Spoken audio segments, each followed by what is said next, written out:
There is a preserving method described in Scripture that costs nothing, requires no refrigeration, and keeps food edible for months.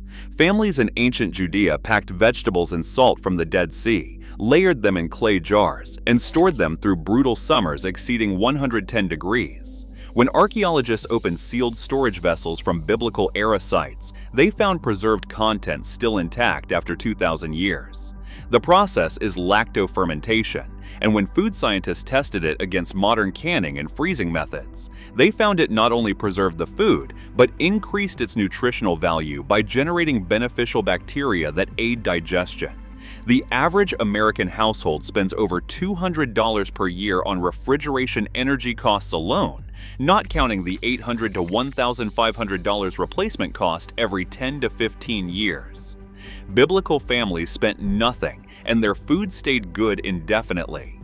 For over 3,000 years, the people described in Scripture survived famine, siege, exile, and desert crossings using skills that cost nothing and required no supply chain.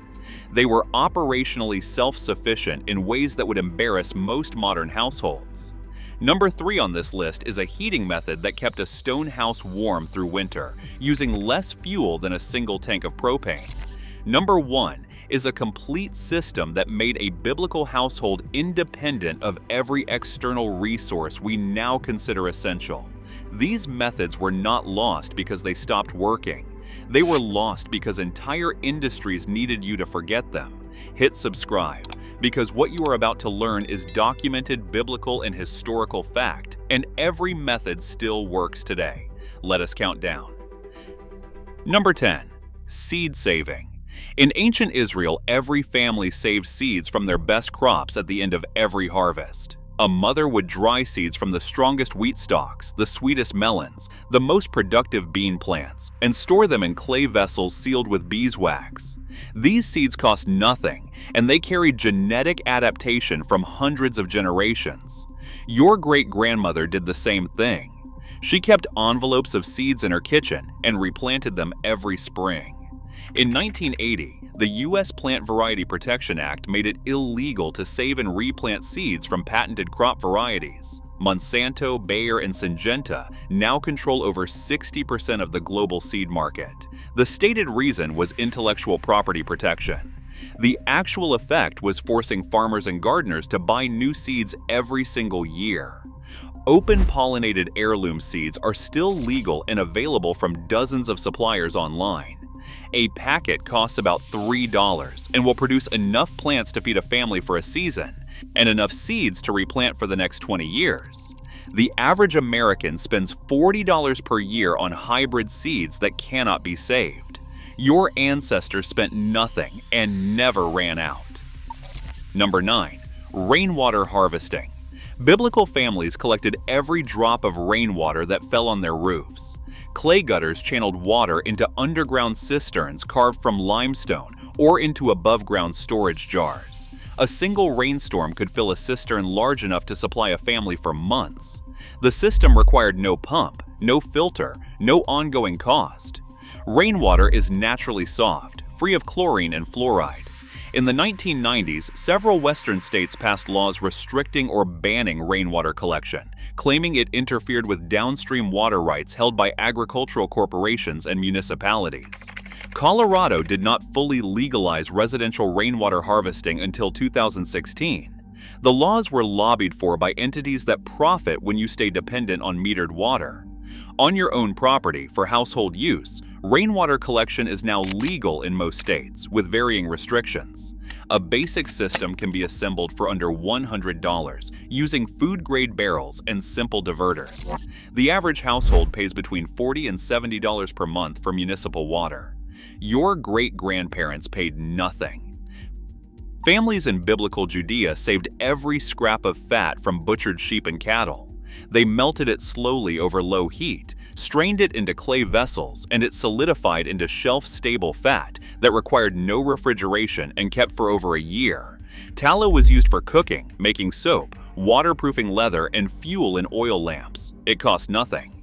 When chemists analyzed grass-fed beef tallow, they found it contains vitamins A, D, E, and K, along with conjugated linoleic acid, which has anti-inflammatory properties. It has a smoke point of 420 degrees, higher than olive oil or butter, making it ideal for high heat cooking. In 1911, Procter & Gamble launched Crisco and spent what would today equal tens of millions convincing Americans that animal fats were dangerous and that their industrial seed oil was cleaner and more modern. They did not mention that hydrogenation creates trans fats. The FDA banned trans fats entirely in 2018. Grass-fed beef tallow now sells for $12 to $15 per pound. You can render it yourself from fat trimmings most butchers give you for free, or sell for under $2 per pound. Number 7. The cold smokehouse. This method made meat last an entire year without refrigeration. Biblical families and American homesteaders up through the 1950s used the same method.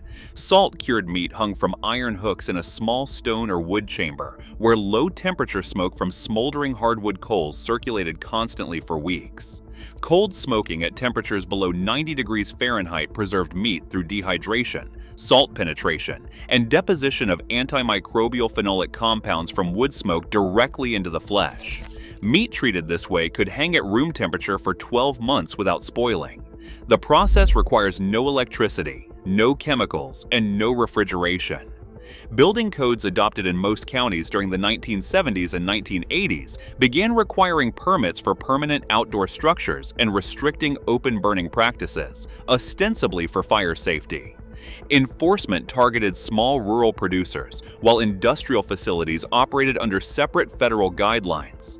On your own property for personal use, cold smoking remains legal in most jurisdictions. A functional smokehouse can be built from reclaimed lumber for under $200. The flavor is incomparable. Number 6. Wood ash lye soap. Every family in biblical Israel and every American household until the mid-20th century made soap from two free ingredients: hardwood ash from the cooking fire and rendered animal fat. You run water through the ash to extract potassium hydroxide, mix it with fat in the correct ratio, and the chemical reaction produces soap. The process is called saponification. The soap cleans as effectively as anything sold today because the mechanism is identical at a molecular level. A family could produce a year's supply of soap for the cost of labor and firewood they were already burning.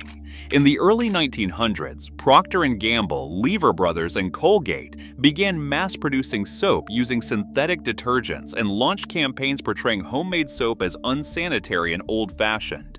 They hired home economists to teach classes on modern hygiene. By 1950, most American families had stopped making soap. The global soap and detergent industry now generates over $60 billion per year. Lye soap made from wood ash and tallow costs less than $1 per bar to produce at home. Your great-grandmother made it in her kitchen and cleaned everything with it. Number 5. Root cellaring. Families in ancient Judea stored root vegetables, grains, and preserved foods in underground chambers carved from limestone or dug into hillsides. The temperature underground stays between 45 and 55 degrees year-round, regardless of the temperature above ground. The humidity stays high, preventing dehydration.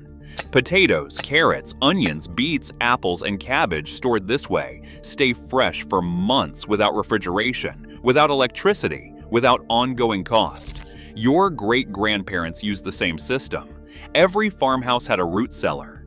Then, residential building codes in most states began requiring frost footings, waterproofing, and ventilation systems that made traditional root cellars prohibitively expensive to build legally. Electric refrigeration became cheap and available. The knowledge faded within a generation. A simple above-ground root cellar can be built for under $300 using reclaimed materials and requires no permits in most areas. You can store 200 pounds of vegetables from October through April and pay nothing for the privilege. Number 4. Perennial food systems. Biblical families planted crops that came back every year without replanting: fig trees, olive trees, grapevines, and date palms. You plant them once, and they produce for decades or centuries. Olive trees in the Garden of Gethsemane are over 900 years old and still bear fruit. Perennials require far less labor than annuals because you do not plow, replant, or start from seed every spring. Their root systems stabilize soil and retain water. Modern industrial agriculture is built almost entirely on annual crops that must be replanted every year because annuals require annual seed purchases, annual fertilizer, annual tilling, and annual dependence. Chemical and seed companies cannot sell you a subscription to a tree that your grandchildren will harvest from.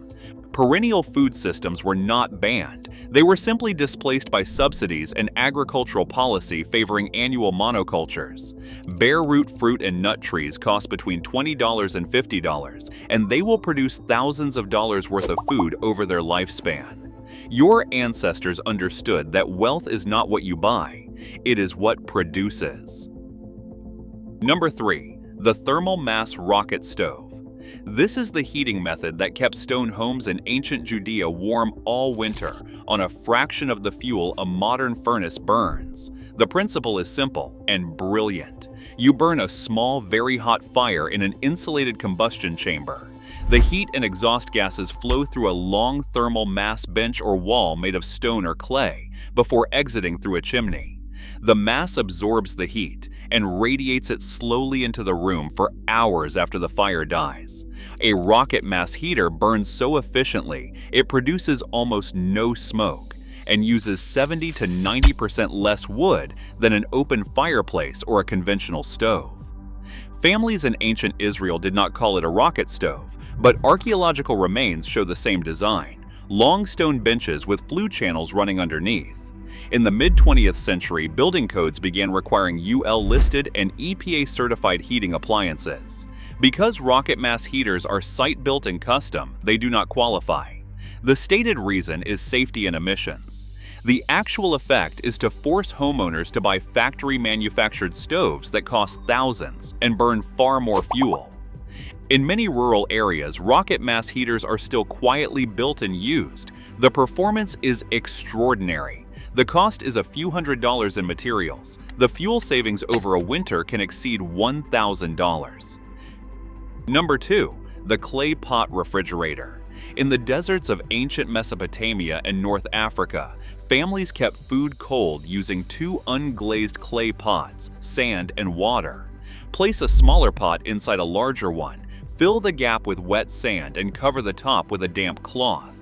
As water evaporates, it draws heat out of the inner pot, dropping the temperature by 20 to 30 degrees. This is evaporative cooling, the same principle your body uses when you sweat.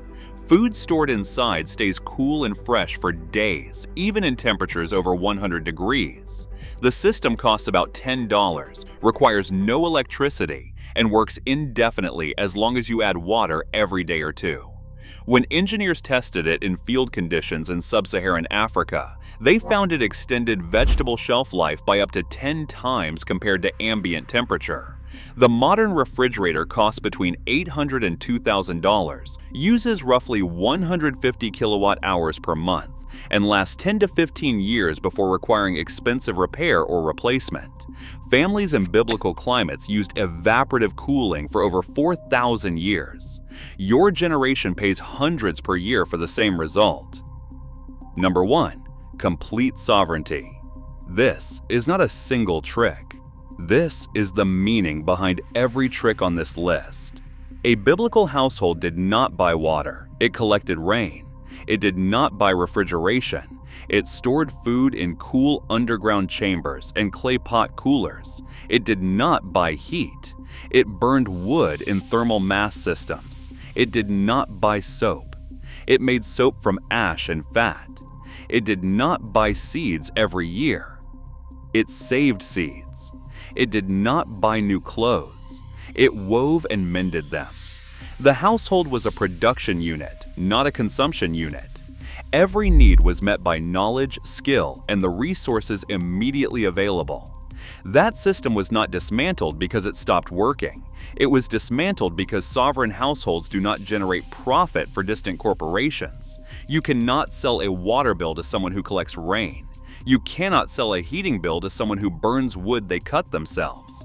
You cannot sell soap to someone who makes it in their kitchen. Every dependency you reclaim is one less monthly payment. Every skill you recover is one less point of failure when supply chains break.